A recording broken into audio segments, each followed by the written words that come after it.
dalam 5 kali berturut-turut kita dominasi namanya ball possession, tapi at the end of the day it's not enough. Gimana menurut lo? Masih butuh waktu ya untuk bisa menjalankan satu approach yang berbeda dengan kuat di possession.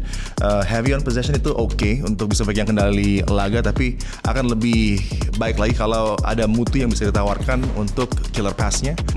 Defensively sangat-sangat solid dan ketika counter begitu efektif ya. Ini menjadi pembeda juga di partai final. Kalau kita match up-nya like for like dari formasi, sepertinya akan sulit, dan itu yang mungkin buat Coach Vandenberg masuk ke dalam perangkap dari Vietnam. Jadi memang ada satu approach yang memang tadi gue menarik untuk bisa meng-highlight kata-kata lo ya. Diberikan kesempatan bermain untuk Indonesia dan betul. Vietnam expect itu dan mereka kayak sepertinya didesain sengaja gitu ya, dan mereka tahu kualitas dari finishing dari lini serang kita bukan yang terbaik saat ini. Kita lihat bagaimana dari throw-ins oke. Ini menjadi satu kelebihan yang dimiliki Indonesia, tapi kalau hampir dalam setiap saat long throw-in, ini bukanlah hal yang baik juga gitu kan. Harus dan kredit buat Coach Kim dan juga Vietnam yang memang punya game plan yang sangat jelas dan para pemain menjalankan dengan begitu optimal. Kim Sam-sik sebagai pemain dulu kan di posisi gelandang bertahan salah satu yang terbaik di Asia lah.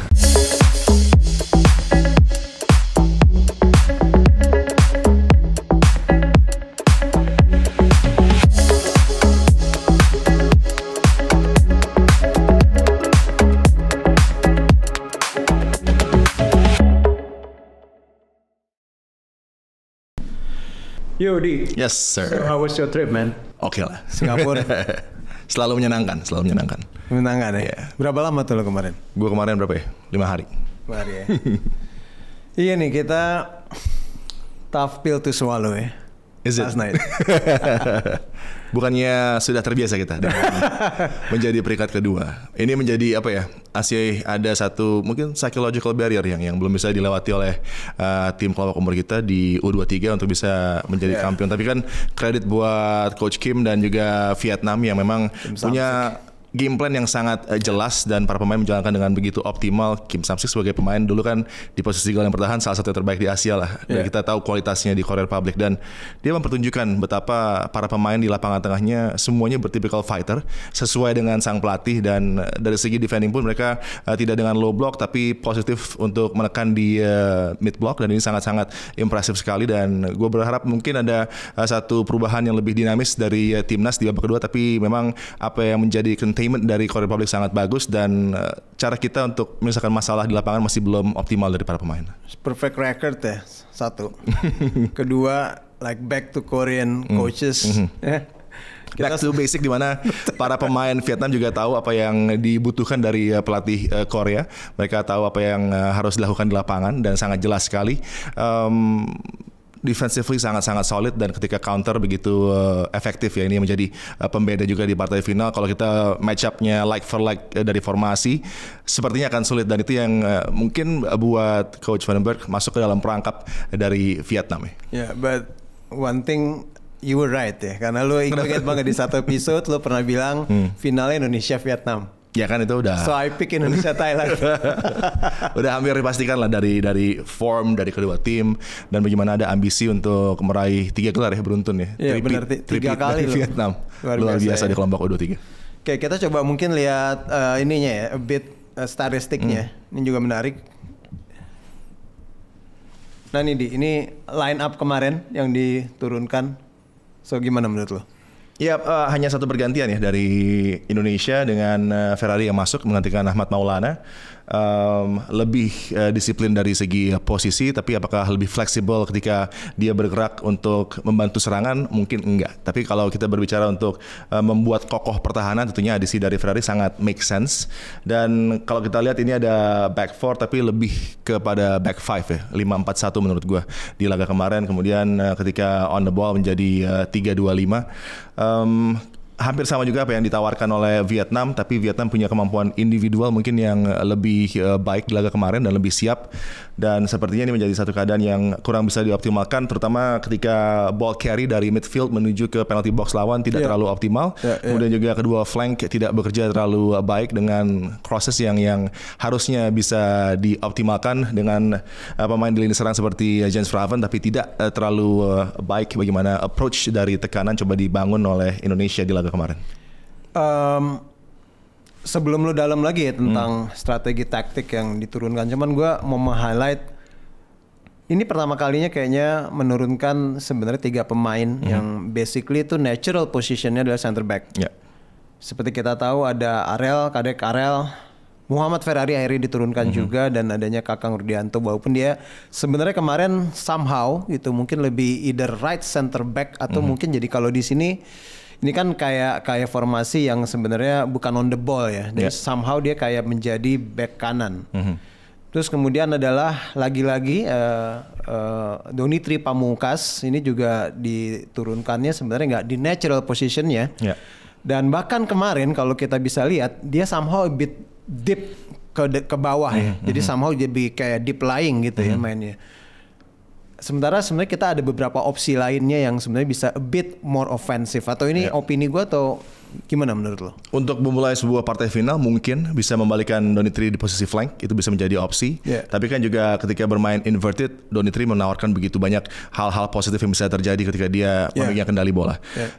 Mungkin yang menjadi masalah bagi Indonesia dan tim pelatih adalah dengan tidak fitnya beberapa pemain yang mungkin harusnya memegang peran signifikan. Tony Firmansyah dengan kemampuan dia untuk bisa mengakali press misalnya, pun juga dengan Arkan Fikri yang punya visi luar biasa, punya visi passing, punya kemampuan ketika di press dia akan melepaskan umpan-umpan yang akurat menuju ke sepertiga akhir bidang permainan lawan. Ini memang nggak bisa dikeluarkan sejak awal laga, dan ini menjadi keadaan yang cukup sulit menuju ke akhir dari sebuah turnamen yang begitu melelahkan ya.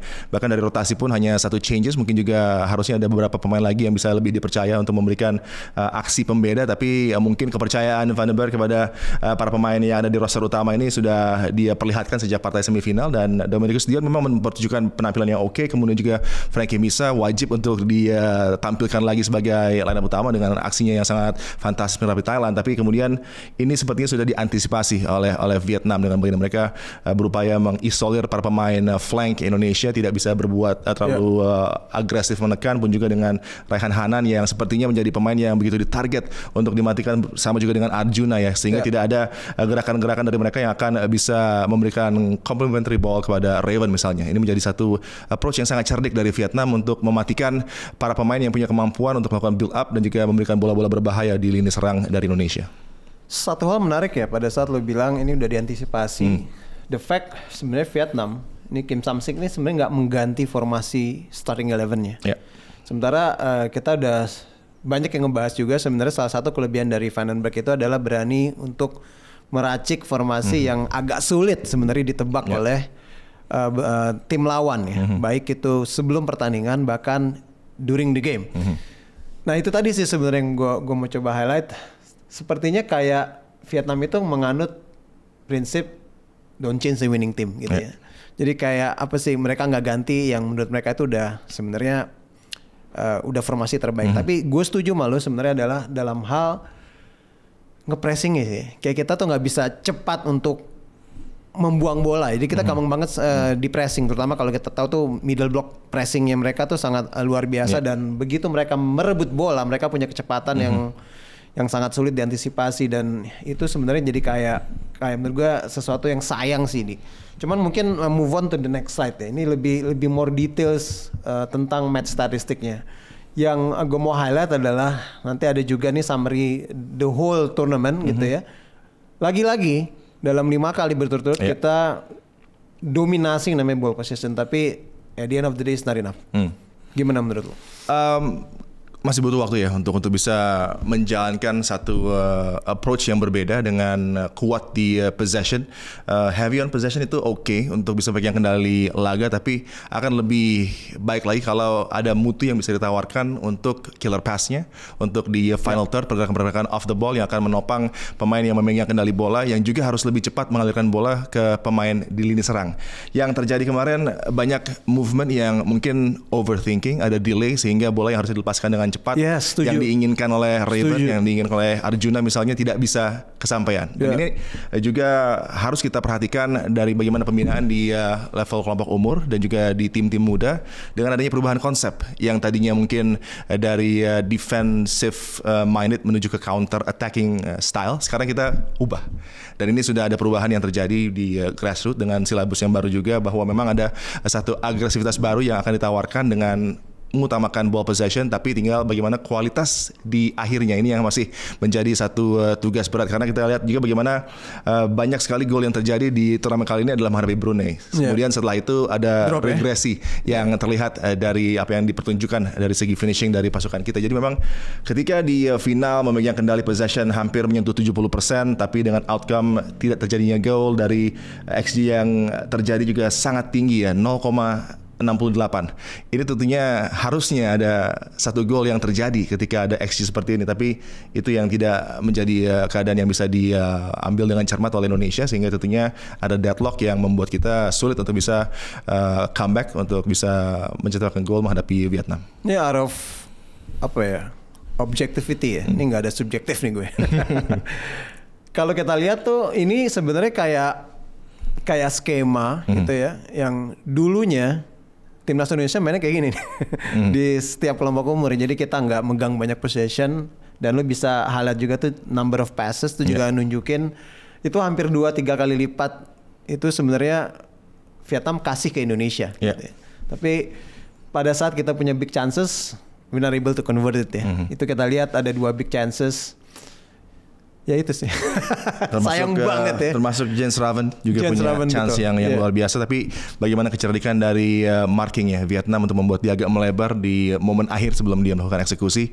Itu juga itu sundulan dia ke atas ya. Iya, dan juga ada tendangan yang dia tawarkan. Jadi memang ada satu approach yang memang tadi gue menarik untuk bisa meng-highlight kata-kata lo ya. Diberikan kesempatan bermain untuk Indonesia, dan betul. Vietnam expect itu, dan mereka kayak sepertinya desain sengaja gitu ya. Dan mereka tahu kualitas dari finishing dari lini serang kita bukan yang terbaik saat ini. Masih dalam satu keadaan di mana masih banyak sekali hal-hal yang harus bisa dilakukan oleh para pemain depan kita untuk bisa lebih baik memanfaatkan peluang. Dan Vietnam tahu betul bahwa kalau dibiarkan possession ini lebih tinggi, tidak ada hal yang bisa diperbuat di sepertiga akhir bidang permainan Vietnam oleh para pemain lini serang dari Indonesia yang tidak bisa diantisipasi. Jadi ini satu keadaan yang sudah benar-benar terukur. Coach Kim sudah tahu betul apa kelebihan dan kekurangannya. Jadi dia tahu betul lah dengan situasi di mana ada 7 shots dengan hanya 2 on target, tapi Vietnam bisa mengconvert 1. Ini di partai final sangat signifikan, dan ini yang belum bisa dipertunjukkan ya. Dan gue selalu katakan masih butuh waktu buat tim ini untuk bisa menemukan style of play yang nyaman untuk mereka. Memang possession base adalah yang ditawarkan, tapi ini masih butuh lah work in progress lah buat tim kita. Jadi kemarin mungkin final yang datang terlalu cepat untuk tim kita, walaupun memang ini on merit ya dengan bagaimana kita berjuang luar biasa menghadapi Thailand. Ini kayak inconvenient fact ya, reality bites bahwa memang kita dominasi dalam hal ball possession, passes lihat 87%, tapi di mana gitu kan? Iya, tapi yang apakah ini hanya backwards square passes dari para pemain defensif kita gitu kan, sehingga tidak ada bola-bola progresif yang bisa dimanfaatkan menuju ke bidang permainan lawan. Dan konversinya juga kan nggak bagus, dan ini a bit more details ya kalau dilihat dari tadi kita udah bahas soal attack sama passes. Menarik adalah di sini sebenarnya touches in opposition box tuh berarti kan sebenarnya udah progresif ya, cukup banyak. Dan tapi memang balik lagi kalau kita lihat juga passes in final third, kita pun juga sebenarnya lebih banyak ya dalam hal melakukan passing attempt-nya, dan juga persentasenya juga cukup respectable. Cuma satu hal yang gue highlight adalah crossing ya istilahnya. Yang sukses itu zero. Ini bener-bener apa ya, kayak ya itu tadi gue bilang susah banget menerima kenyataannya, tapi that's kelihatan deh hasilnya, makanya kita kalah kemarin. Ya kan dengan mid blocknya Vietnam, kemudian opsi B-nya adalah untuk bisa menggerakkan bola menuju ke bidang permainan mendekat ke kotak penalti di Vietnam adalah dengan menggunakan flank. Tapi kan ini juga sudah diantisipasi di plan A-nya Vietnam ketika mereka coba suffocate di lapangan tengah, membuat 3 pemain kita tidak bisa mendominasi. Tentunya bola akan diarahkan melebar. Tapi ketika melebar, double up-nya sangat rapi gitu kan. Jadi keadaan untuk melepaskan umpan-umpan crossing akurat pun akan cukup cukup sulit karena ketika di isolate ini 1 lawan 1 akan ada backup dari pemain Vietnam dari midfield ataupun dari area pertahanan yang akan bergeser membantu wingbacknya. Jadi memang semuanya sudah difikirkan dengan detail dan ketika di final memang detail-detail kecil ini yang akan membuat sebuah tim bisa unggul atau justru bisa terpleset. Ya ini gue setuju ya karena dengan nggak ada movement dan nggak ada spacing, begitu yang lo bilang tadi dipaksa ke flank dan langsung di double up, nggak ada kemampuan untuk switch play dengan cepat juga ya dan melepas bola, dan ini ngebuat emang kayak sempat deadlock gitu ya. Kita tuh sempat di awal-awal tuh gak bisa berkembang permainan para pemain timnas Indonesia sih. Ya, monoton ya. Dan kalau kita bermain possession, kita bermain cukup tinggi sebenarnya ingin untuk menekan langsung lawan di area permainan sendiri, bagi mereka harus dibutuhkan pemain-pemain yang bisa interchange dengan cair, pemain-pemain yang nyaman tampil multiple positions. Tapi pemain-pemain kita masih belum punya kemampuan ini dengan baik mereka gunakan di lapangan. Memang Donitri misalnya bisa tampil di area sentral, bisa melebar, bisa bahkan di nomor 10 juga, di nomor 8 dia juga sebenarnya nyaman. Tapi memang ini menjadi situasi ketika dalam tekanan banyak keadaan di mana Donitri ketika memegang bola pun tidak punya kemampuan untuk bisa mengunlock pertahanan lawan, dan bagaimana problem solvingnya dari para pemain-pemain kita. Robbie Darwish juga tampil mungkin tidak dalam kondisi terbaiknya juga, underperform juga, mudah diantisipasi. Jadi memang banyak salah passing tuh. Ya, banyak hal-hal yang sebenarnya basic tapi tidak bisa dijalankan dengan baik oleh Indonesia. Dan kita lihat ini dari statsnya gitu kan, expected assist-nya 0,41, ini harusnya juga sudah ada mungkin peluang untuk menciptakan gol, bahkan 0,11 dari Vietnam justru mereka punya outcome untuk 1 gol. Dan kita lihat bagaimana dari throw-ins oke. Ini menjadi satu kelebihan yang dimiliki Indonesia, tapi kalau hampir dalam setiap saat long throw in tentunya bukanlah hal yang baik juga gitu kan. Harus ada variasi-variasi yang dikeluarkan lebih banyak oleh Indonesia untuk bisa memanfaatkan throw ins juga. Dan long passes ini menjadi satu stats yang cukup menarik karena kalau kita punya konsep possession base, tentunya nggak cuma long passes yang menjadi solusi untuk menaruh bola in behind. Tapi kan ini yang terus coba dilakukan dan sudah lagi-lagi diantisipasi, dan mereka tahu betul ketika ada press yang cukup baik dan rapi yang dijalankan di Vietnam, maka long passes yang akan dikeluarkan untuk menjadi pemecah problem. Tapi tentunya line breaking passes yang harus dilakukan, nggak cuman in behind. Kemudian bagaimana kejelian on the ball untuk bergerak, melakukan dribbling, attack the defensive players of Vietnam tidak terlalu banyak dilakukan. Dan ini menjadi hal-hal yang lagi ketika lo coba untuk merubah satu konsep bermain, tapi dibutuhkan tentunya waktu dan agak terlalu cepat untuk tampil menghadapi Vietnam yang sudah lebih set dan sudah lebih jelas DNA permainannya, dan ini menjadi satu stumbling block ya buat Indonesia di laga final kemarin. Tapi kan kayak line breaking passes itu kayak it takes two to tango, gitu kan. Satu memang midfieldernya itu harus mempunyai visi dalam melakukan passing dan juga tentunya movement dari para penyerangnya. Nah, gue menyoroti ini sebenarnya walaupun menjadi top scorer, the fact karena ada gift lah istilah dari laga melawan timnas kemarin tuh sebenarnya gerakan atau movement dari seorang Jens Raven itu nggak terlalu banyak ya, dan itu yang gue bilang agak sedikit terlambat melakukan perubahan sih. Sebenarnya walaupun menitnya sedikit, Hoki semua udah agak cukup bisa membuka ngebuka itu tuh gimana menurut lo? Ya, karena kan karakter yang berbeda ya. Jens Raven memang diupayakan untuk bisa bergerak juga deep, untuk bisa menjemput bola, bergerak di flank juga. Tapi dengan physicality dirinya tentunya kenyamanan bergeraknya berbeda dengan Hoki Caraka misalnya. Berbeda dengan Firman Juliansyah misalnya, bisa lebih mobile, lebih cepat untuk menekan, memberikan gangguan. Tapi nggak dipasang kemarin. Ya itu dia opsi dari sang pelatih kan untuk tidak memainkan certain players. Padahal dalam momen-momen yang kita lihat ini ada kesempatan bagi para pemain yang mungkin punya kemampuan individual lebih baik untuk bisa dicoba untuk ditampilkan untuk merubah situasi. Karena kan memang deadlock dan monoton gitu kan, dan ini yang tidak terjadi dengan mungkin baik dijalankan oleh coaching staff. Mungkin juga ada pemikiran yang berbeda dari tim pelatih untuk tidak memainkan beberapa pemain, dan kita lihat outcome-nya memang kurang maksimal untuk bisa membuka pertahanan Vietnam. Oke. Mungkin gue move on to data berikut ya. Jadi terlepas bahwa kita memang gagal ya lagi-lagi hanya menjadi runner up peringkat kedua. Tapi sebenarnya ya ini mungkin agak bit kontroversial ya, karena mungkin banyak juga netizen yang nggak terlalu setuju. Cuman gue tetap ngelihat bahwa pola gaya bermain yang diinginkan oleh seorang Gareth Vandenberg ini udah tercipta ya. Kalau kita lihat di data ini sebenarnya overall turnamen ini sebenarnya nggak terlalu atraktif ya, dengan average hanya 2 gol per match ya dari 2 tim yang bermain. Tapi yang menarik adalah Indonesia ini dalam hal number of shot on target ya, yang paling penting ya. Dan juga average possession itu benar-benar nunjukin bahwa ini adalah gaya bermain yang memang mau dilakukan oleh seorang Vandenberg. Ya, jadi kita tadi berbicara tentang bagaimana ada hal-hal negatif yang keluar dari approach ini dengan possession base yang sangat heavy, dengan para pemain yang diutamakan untuk bisa memegang kendali, tapi harusnya juga ada kontrol optimal dari angka-angka ini gitu kan. Tapi ini tidak terlalu terjadi di lapangan karena memang ada upaya dari Vietnam misalnya, dari Thailand yang tahu ini bermain di Indonesia sebagai host, maka akan terjadi hal seperti ini. Approach-nya adalah mereka akan berupaya ketika off the ball, para pemain akan bekerja ekstra keras untuk bisa menutup celah-celah yang dimanfaatkan oleh Indonesia. Dan boleh dikatakan untuk Thailand sampai momen tertentu berhasil, tapi mereka gagal di shoot out. Dan bagi Vietnam berjalan sangat mulus ya, apa yang coba mereka kurangkan dari kemampuan yang dimiliki para pemain Indonesia semuanya terjadi dengan begitu gamblang di partai final. Jadi dari segi goals yang tercetak pun ini mostly menghadapi Brunei. Shots on target juga yang cukup banyak juga menghadapi Brunei. Jadi ada regresi tadi dari penampilan Indonesia. Dan kalau Vietnam kita lihat dari goalsnya 8 bahkan 6 atau 7 adalah hasil dari umpan-umpan silang, dari corner kicks juga seperti di partai final di mana mereka benar-benar merancang momen-momen set play dengan sangat jeli. Dan ini menjadi satu keadaan yang bahkan corner kick pun dengan rutin yang berulang sebenarnya, tapi antisipasi dari para pemain Indonesia yang gagal ketika ada gol tercetak di partai final. Ini kayak Liverpool sama Arsenal, yang satu bener tajam di open play, yang satu tajam di set pieces. Vietnam menunjukkan ya dia sangat jeli dalam memanfaatkan bola mati.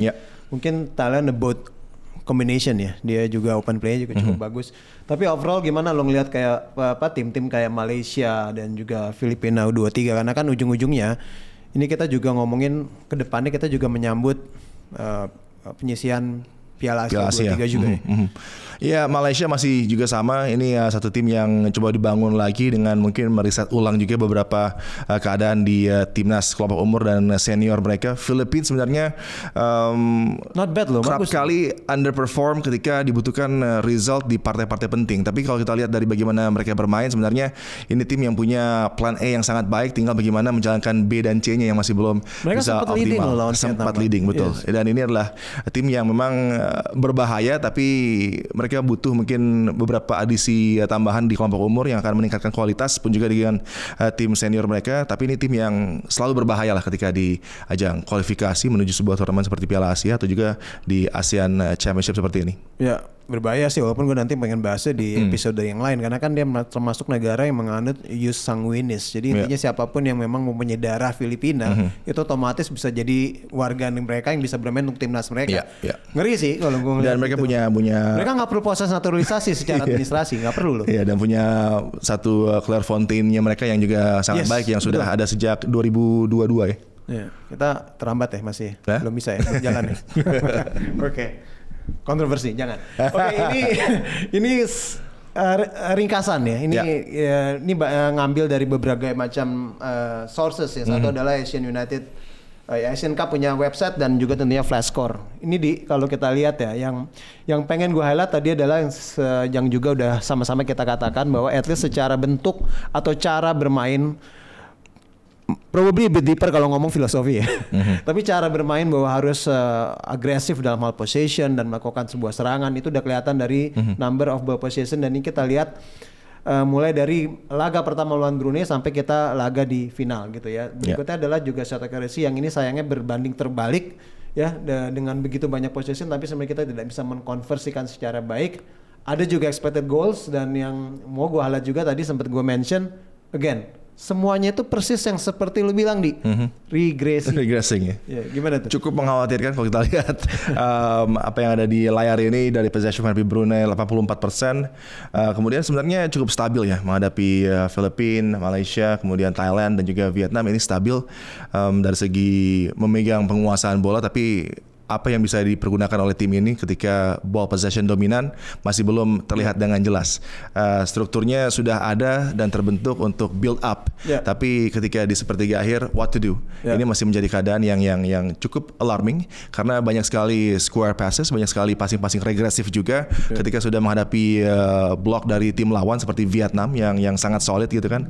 Nah, di momen-momen seperti ini dibutuhkan pengambilan keputusan yang lebih tepat, dan ini yang harus lebih banyak mungkin dilatih, diasah oleh tim pelatih dari kelompok umur dan juga senior, bagaimana tadi problem solving, bagaimana menghadapi press lawan, bagaimana dengan sebuah pass yang punya akurasi tinggi, maka akan ada kualitas yang tercipta guna mencari cara menciptakan gol. Juga kalau kita lihat bagaimana shot accuracy ini juga lagi-lagi sangat-sangat mengkhawatirkan, dari 50 turun hingga ke 19%, kemudian 29% di partai final.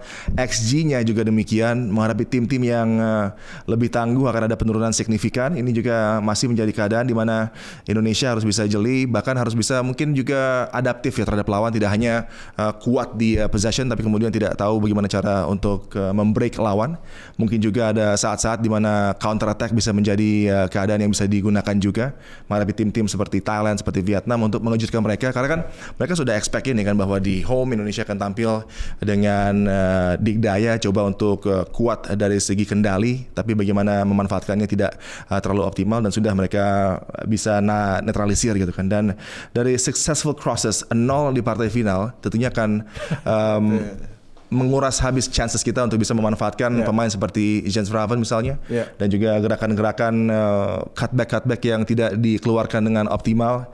Ini juga menjadi satu masalah, dan ini masalah yang sudah sangat nyata tadi, bagaimana pengambilan keputusan, karena crosses akan terjadi ketika sudah mendekat ke kotak penalti misalnya atau melewati garis tengah, tapi kemudian akurasinya jauh dari ideal, ataupun juga tidak berani untuk melakukan crosses karena tadi takut salah atau takut meleset, dan juga kredit kepada tim lawan yang sudah men-set up pertahanan mereka ya dengan tadi double up di posisi flank, yang membuat kalau di laga kemarin Rehan Hanan dan Arjuna tidak terlalu bisa berkutik, bahkan ketika di switching ini juga sama, nggak ada impact yang signifikan yang bisa dilakukan oleh kedua pemain di sektor flank. Dan kemarin itu juga a bit more like a mental game ya. Mental dalam arti memang ya itu lu bilang ya tadi ya di awal, Kim Samsik itu kayak tahu ini ngelawan timnas Indonesia, mereka a bit apa ya, kayak mancing emosi. Kotor tapi in a good way gitu menurut gue ya. Dan strategi dan sudah terukur gitu. Dan memang kalau kita lihat di roster tim kita ini good boy semua.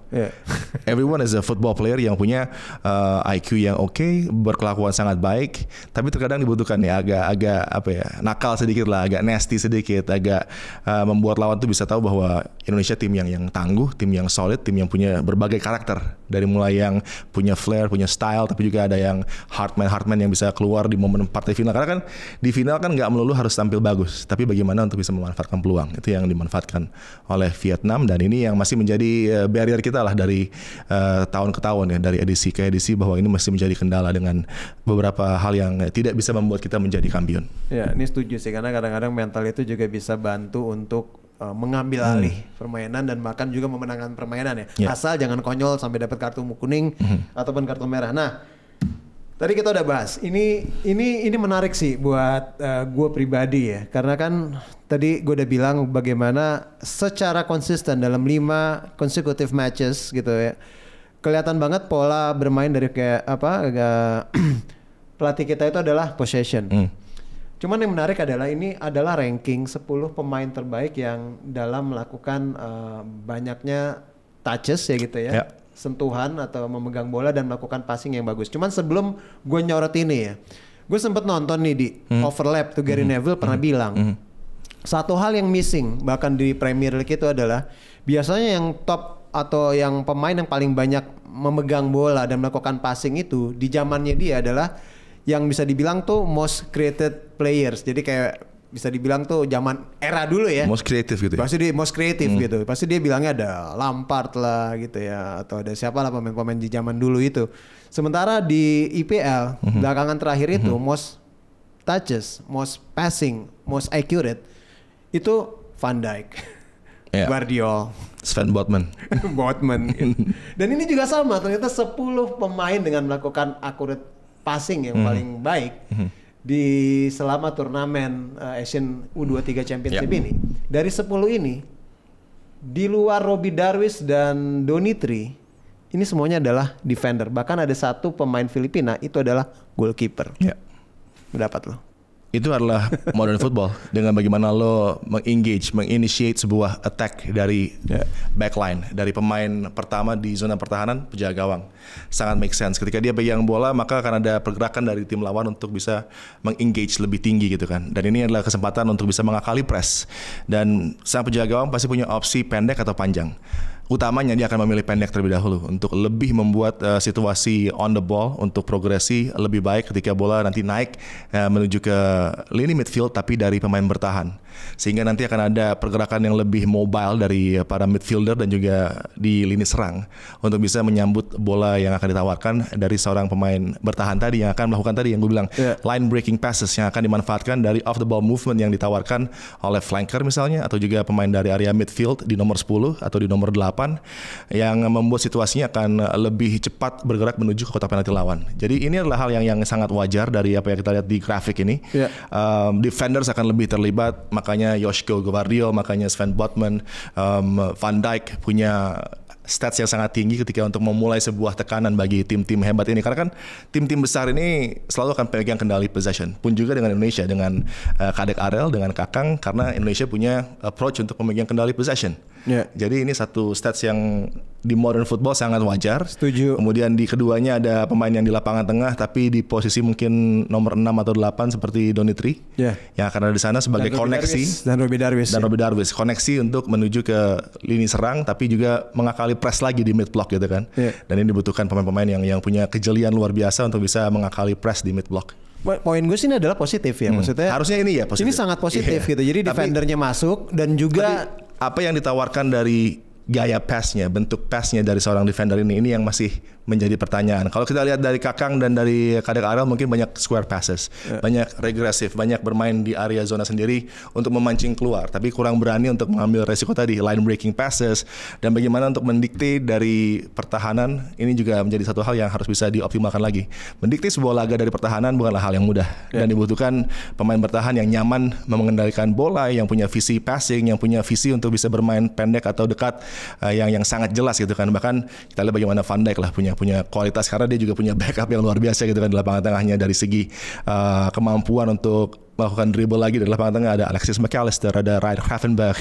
Ini yang mungkin coba ditampilkan dari Donitri, mungkin lebih terinspirasi kepada Gravenberch, tapi masih belum optimal karena dia juga mungkin belum nyaman untuk bisa tampil seperti Gravenberch atau Jude Bellingham di Real gitu kan. Ini menjadi satu konsep yang menarik untuk bisa mengupgrade lagi penampilan dari Donitri, yang bukan tidak mungkin justru nanti akan di-unlock ketika dia masuk ke tim senior, karena kan mungkin di level U23 tidak akan terlalu lama lagi. Berapa pemain, ada 3 atau 4 yang akan masuk ke tim senior, yang bukan tidak mungkin justru di level senior mereka akan lebih mengeluarkan kemampuan terbaiknya setelah dilatih luar biasa nih di tim kelompok umur. So all good dong ya buat timnas U23, we're progressing dong. Ya kan, kalau misalnya untuk pada akhirnya kan harus mendapatkan trofi kan. Ini yang menjadi masalah. Tapi kan kalau gue melihat di kelompok umur ini, it's not about the trophy, tapi bagaimana ada 3-4 pemain yang bisa promosi bersama ke tim senior, karena kan ujung-ujungnya harus tim senior yang menjadi atensi gitu.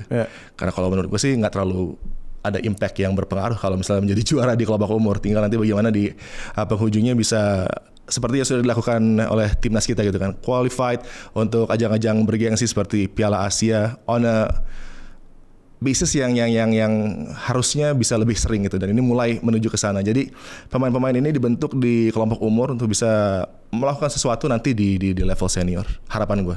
So ini cuman if you were gitu ya, Gravenberch gitu ya, apa yang lo lakuin dengan tim yang saat ini ada untuk menyambut Piala Asia kualifikasi ya untuk U23 juga? Keep the team atau atau tarik beberapa pemain senior yang sebenarnya secara umur masih falls under 23. Iya, masih ada beberapa opsi itu dari pemain-pemain yang bisa ditampilkan. Ada Marcelino, ada Strike misalnya, yang juga berkonsentrasi untuk tim senior, tapi nggak menutup kemungkinan untuk bisa turun level lagi. Tapi ini jarang terjadi ya. Biasanya kalau sudah di senior konsisten tentunya, sama misalnya dengan tim-tim seperti Brazil, Jerman, Argentina, Inggris, mereka tidak akan turun lagi ke bawah gitu kan. Jadi ini keadaan yang mungkin justru kesempatan terbuka bagi pemain-pemain yang ada di kelompok umur yang pas ini untuk bisa unjuk kebolehan, membayar kepercayaan dari sang pelatih kalau misalnya dipercaya masuk ke squad, dan biarkan yang sudah di kelompok umur yang sebenarnya masih bisa masuk tapi sudah ada di senior, biarkan mereka berkonsentrasi untuk membantu tim senior karena kualitasnya juga kita lihat jelas gitu bagaimana pengaruhnya dari para pemain-pemain ini. Ada 4 nama sih sebenarnya yang semuanya masih under 23. Masih eligible, satu adalah Marcelino, kedua adalah Justin Hübner, ketiga adalah Ivar Jenner, dan yang terakhir adalah Rafal Strijk. Dan bagaimana kita lihat di Piala Asia U23 yang sudah agak lama berlalu ya, mereka punya peran-peran signifikan untuk membawa Indonesia sangat deep ke turnamen tersebut ya, bahkan hampir membuat satu hal yang mengejutkan untuk berlaga di partai final. Ya maksud gue kalau ternyata dikasih dari 4 tadi, ya cuma dikasih 1 jatahnya. Siapa yang akan lo ambil? Marcelino. Iya. Nggak bahaya buat karirnya Marcelino. Kalau Marcelino boleh memilih, dia akan tetap bermain untuk tim senior.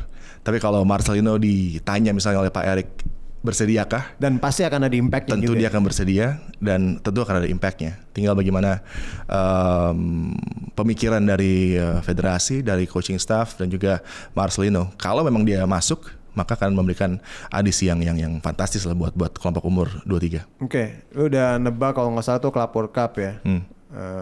Terus juga lu udah nebak kemarin ini Indonesia Vietnam gitu. Nah untuk Piala Asia 23 kita berada di grup yang nggak mudah. So, your prediction, apakah kita bisa juara grup atau bisa maju sebagai Yang pasti kita lolos. Runner up terbaik? Yang pasti kita lolos. Yang pasti lolos. Harus lolos. Dengan prestasi yang sudah diberikan sebelumnya, dengan roster yang sekarang juga begitu positif, dengan penampilan kemarin di ASEAN Championship U23 yang juga menurut gue baik. Ini adalah satu persiapan yang ideal dan banyak hal-hal positif yang bisa diambil dan bisa belajar banyak dari hal-hal negatif yang terjadi misalnya di partai final. Harapan gue adalah kita bisa lolos lah. Oke, sip. Thank you bro. Yes sir.